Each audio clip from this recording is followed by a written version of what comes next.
Hello বন্ধুরা, আজ আমরা মজার একটি বিষয় লক্ষ্য করব।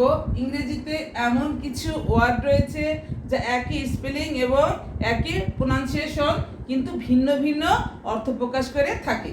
যেমন টেনশন, চিন্তা করা, টেনশন অর্থ টান। প্যাশেন্ট, রোগী, আবার প্যাশেন্ট ধৈর্যশীল। ব্যাংক, ব্যাংক, আবার ব্যাংক অর্থ উপকূল। মিন বলতে বোঝায়, আবার মিন গড়। মার্চ যাত্রা, আবার মার্চ মাসের নাম। মে পাড়া, আবার মে মাসের নাম।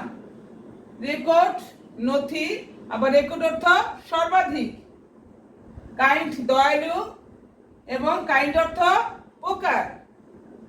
ম্যাচ দেশলাই, আবার ম্যাচ অর্থ মিলানো। প্রেজেন্ট বর্তমান, আবার প্রেজেন্ট অর্থ উপহার। Thanks a lot.